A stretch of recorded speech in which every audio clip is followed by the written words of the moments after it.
Bismillahirrahmanirrahim. Assalamu alaikum, dear students. Hope you all are doing fine. This is me, Behroz Ahmad Khan, from the platform of Guards Public School 2. Dear students, as you all know that we are not able to continue with the physical classes, and due to the instruction of government, as the government has suggested to open the schools from 20th August. Before 20th August, we are not allowed to start the physical classes. So we do not want to waste your time, and for that purpose, we are sharing the videos with you once again, as we shared before, for the purpose of continuing the virtual classes, as not to waste your time, as it will be 1 or 2 lecture before the physical classes will start from the 20th August, inshallah. So in these lectures, we'll try to cover the syllabus startup, as we can discuss the syllabus breakup, the term wise distribution, and the introduction to the lessons that we are going to learn in the physical classes. So first of all, we will learn the syllabus breakup, and then we will discuss the chapter, the introduction to the chapter, and then we will cover a little bit of the chapter, and then inshallah after these 1 or 2 videos we will meet in the physical classes, and then we will be able to continue our syllabus efficiently. Okay, so first of all, this is my short profile and I'll not emphasize on it, and my subject is general maths in the class 10 general mathematics. Syllabus outline अगर discuss करें तो in the first term we are going to learn 3 chapters. Fundamental operations on polynomials. There is a mistake, it is fundamental, FUN.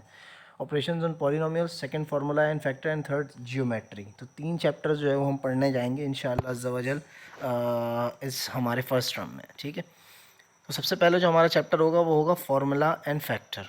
Okay, formula on and factor जो है वो हम सबसे पहले discuss करेंगे. देन हम डिस्कस करेंगे fundamental operations on polynomial, and then हम डिस्कस करेंगे geometry. So our first chapter will be fundamental operations on polynomial. Okay, so fundamental operations on polynomial. What is a polynomial? Basically polynomial is a variable that has some power. Fundamental operations of polynomial means के polynomials के साथ जो different operations हम करते हैं हम उनकी बात करेंगे. पॉलिनोमियल्स के साथ हम जो एडिशन, सब्ट्रैक्शन, मल्टीप्लिकेशन, डिवीजन, जो भी कोई ऑपरेशन हम करते हैं इस चैप्टर के अंदर हम उसकी बात करेंगे.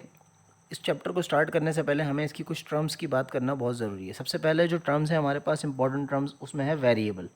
What is a variable? Variable एक ऐसी टर्म होती है कि जिसकी वैल्यू जो है वो फिक्स नहीं होती. वेरिएबल एक ऐसी टर्म है जिसकी वैल्यू फिक्स नहीं होती, यानी जिसकी वैल्यू जो है वो चेंज करती है, जिसकी वैल्यू जो है वो आप कह सकते हैं कि बेसिकली वेरी करती है. ठीक है, वेरी इसीलिए करती है, इसीलिए इसको वेरिएबल कहते हैं. ठीक है, फॉर एग्ज़ाम्पल आप ज़ाहिर है कि क्लास 8 तक, क्लास 9 तक आपने कुछ ना कुछ मैथ्स तो पढ़ा है, तो आपने ज़ाहिर है उसके अंदर एक्स वाई जैसे सिंबल जो अल्फ़ाबेट्स हैं ये भी पढ़े होंगे. तो आप देखते हैं कि आपने एक सवाल के अंदर एक सवाल को सॉल्व किया, एक्स की वैल्यू मालूम की तो 2 आ गई. दूसरे सवाल को सॉल्व किया, एक्स की वैल्यू मालूम की -5 आई. तीसरे सवाल को सॉल्व किया, एक्स की वैल्यू मालूम की तो -10 आई, 4 आई, कुछ भी आ सकता है. मतलब ये कि आप हर सवाल सॉल्व करेंगे, एक्स की कोई नई वैल्यू एक्सपेक्टेड है, सेम भी आ सकती है लेकिन नई वैल्यू एक्सपेक्टेड है. इसका मतलब ये हुआ कि जो है वो एक्स की कोई वैल्यू फ़िक्स नहीं है, इसीलिए एक्स को हम कहते हैं वेरिएबल. और ये सिर्फ एक्स के साथ नहीं है, ये तमाम अल्फ़ाबेट्स इंग्लिश लेटर्स यूज़ होते हैं A to Z, कहीं भी सवाल के अंदर PQLM जो भी यूज़ हो रहा है, इन तमाम को हम कहते हैं वेरिएबल, क्योंकि इनकी वैल्यूज़ जो है वो वेरी करती है, फ़िक्स नहीं होती. ठीक है, इसीलिए इनको हम कहते हैं वेरिएबल. तो वेरिएबल वो आपके पास लेटर है या वो जो है वो आपके पास सिंबल्स हैं जिनकी वैल्यूज़ जो है वो फिक्स नहीं है सॉरी, मतलब जिनकी वैल्यू जो है वो वेरी करती हैं, चेंज होती हैं, हर सवाल में चेंज हो सकती हैं. तो उनको देख के आप ये नहीं कह सकते कि यार ये फॉर एग्जांपल 5 जो है वो 5 है. सबको पता है किसी भी सवाल के अंदर, चाहे कोई दुनिया की कोई मैथ्स की किताब हो, उसके अंदर जहाँ 5 लिखा होगा उसका मतलब होगा 5. लेकिन अगर कहीं x लिखा होगा तो उसका मतलब क्या है कि इसके इसकी जो वैल्यू है वो हमें पता नहीं है. ठीक है, और अलग अलग किताबों में क्या अलग अलग पेजेस पे अलग अलग क्वेश्चन के अंदर इसकी वैल्यू चेंज हो सकती है, ठीक है, इसीलिए इसको कहते हैं वेरिएबल। फिर आते हैं कांस्टेंट की तरफ। What is constant? कांस्टेंट क्या होता है? कांस्टेंट आपके पास वो चीज़ है कि जिसकी वैल्यू होती है फिक्स, ठीक है। कांस्टेंट वो है कि जिसकी वैल्यू होती है फिक्स। जैसे कि हमने कहा वेरिएबल क्या है, तो वेरिएबल वो है कि जिसकी वैल्यू फिक्स नहीं होती। तो कांस्टेंट क्या है? कांस्टेंट वो है कि जिसकी वैल्यू फिक्स होती है, ठीक है। यानी 1 से लेके जो आपके पास 0 से लेके 9 तक होल नंबर्स हैं, ठीक है। और फिर इन होल नंबर्स की मदद से बनने वाले नेचुरल नंबर्स हैं 10, 11, 12 सो ऑन। कहीं तक भी आप जाते हैं, काउंटिंग कहीं ख़त्म नहीं होती। इंटीजर भी हो सकता है, नेगेटिव, पॉजिटिव, और कैसा भी नंबर हो, लेकिन उसकी वैल्यू होती है फिक्स। तो इसीलिए हम इसको कहते हैं कांस्टेंट, ठीक है। तो आई थिंक कि वेरिएबल और कांस्टेंट का कॉन्सेप्ट तो आपकी समझ में आ गया होगा। अब हम आगे बढ़ते हैं। अब हमारे पास आगे कुछ चीज़ें हैं, algebraic expression, terms of an expression और कोएफिशिएंट, ठीक है। अलजेब्रिक एक्सप्रेशन क्या होती है? अलजेब्रिक एक्सप्रेशन एक ऐसी जो है वो आपके पास एक्सप्रेशन होती है कि जिसके अंदर आप, जैसे फॉर एग्जांपल आपके पास लिखा है 5+2, ये एक सिंपल एक्सप्रेशन है, ठीक है। यह है सिंपल एक्सप्रेशन। लेकिन अलजेब्रिक एक्सप्रेशन ये जब बनती है जब आप अलजेब्रा की मदद से एक्सप्रेशन बनाते हैं। अलजेब्रा क्या होता है? What is algebra? अलजेब्रा वो आपका मैथ्स का पार्ट है कि जिसके अंदर आप वेरिएबल यूज़ करते हैं। मैथ्स का वो पार्ट कि जिसके अंदर आप वेरिएबल यूज़ करते हैं वो कहलाता है अलजेब्रा, ठीक है। तो अलजेब्रा की मदद से जब आप एक्सप्रेशन बनाते हैं तो वो अलजेब्राई एक्सप्रेशन कहलाती हैं। यानी फॉर एग्जांपल 5+2 तो एक सिंपल एक्सप्रेशन है। अगर आप कहते हैं 5x+2y, ये एक अलजेब्रिक एक्सप्रेशन है। 5xy+2xy, 5x² + 2xy³ जहाँ पे वेरिएबल्स आते हैं ना कांस्टेंट के साथ, और फिर बीच में प्लस माइनस हो रहा हो, तो इसको कहते हैं एक्सप्रेशन, ठीक है। अलजेब्रिक एक्सप्रेशन जो है वो आपके पास एक ऐसी एक्सप्रेशन है जिसके अंदर हम जो है वो वेरिएबल और कांस्टेंट दोनों को यूज़ करते हैं, ठीक है। उसके बाद आते हैं terms of an expression. Expression के अंदर जो टर्म्स होती हैं, टर्म्स क्या क्या होती हैं वो आपको भी पीछे बताई हैं, ठीक है। कांस्टेंट है, वेरिएबल है, ठीक है। वेरिएबल और कांस्टेंट के अलावा आपके पास जो है वो अल्लाह भला करे आपका थर्ड चीज़ है कोफिशिएंट। कोफिशिएंट क्या होता है? कोफिशिएंट आपके पास जो है वो एक ऐसा नंबर होता है जो कि आपके वेरिएबल से मल्टीप्लाई करके उसको उतने टाइम्स जो है वो बढ़ा रहा होता है। यानी अगर आपने एक जगह लिखा हुआ देखा 4x, तो 4x का मतलब क्या है कि 4 और x, 4x एक साथ लिखा है, इनके बीच में कुछ नहीं है। अगर इनके बीच में कुछ नहीं है तो इसका मतलब ये श्योर है कि इनके बीच में क्या है? मल्टीप्लिकेशन। तो 4x के साथ क्या कर रहा है? मल्टीप्लाई कर रहा है। 4x के साथ मल्टीप्लाई कर रहा है, तो 4x के साथ मल्टीप्लाई करेगा तो वो कहलाएगा x का कोफिशिएंट। 5x लिखा है, 5x के साथ मल्टीप्लाई कर रहा है, जो मल्टीप्लाई करने वाला नंबर है वो कहलाएगा कोफिशिएंट, ठीक है। वैसे 4 कांस्टेंट है और x वेरिएबल है, ठीक है। लेकिन अभी एक्सप्रेशन के अंदर अगर लिखा है 4x, तो 4x से मल्टीप्लाई कर रहा है, तो इसका मतलब क्या हुआ? x को 4 जो है वो 4 गुना बढ़ा रहा है। अगर फॉर एग्जांपल x निकला 5, तो 5 अगर 4 से मल्टीप्लाई करेगा तो 20 बन जाएगा। इसका मतलब x को जो है वो 4 ने 4 गुना इंक्रीज़ कर दिया। इसका मतलब क्या हुआ कि 4 मल्टीप्लाई बाय x जो है वो आपके पास, इसमें 4 जो है वो आपका कोफिशिएंट हो गया, ठीक है। 4 आपका कोफिशिएंट हो गया। इसी तरह से कोई भी नंबर अगर होता है x के साथ, y के साथ, z के साथ, किसी भी वेरिएबल के साथ कोई नंबर है तो वो हो जाएगा आपका कोफिशिएंट, ठीक है।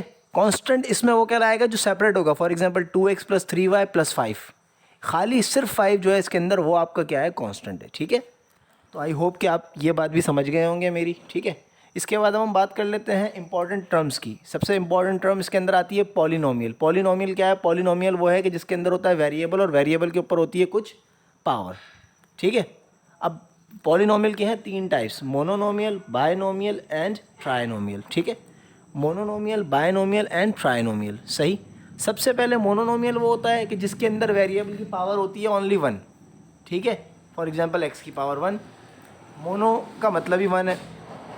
बायनोमियल वो है कि जिसके अंदर वेरिएबल की पावर होती है 2, ठीक है।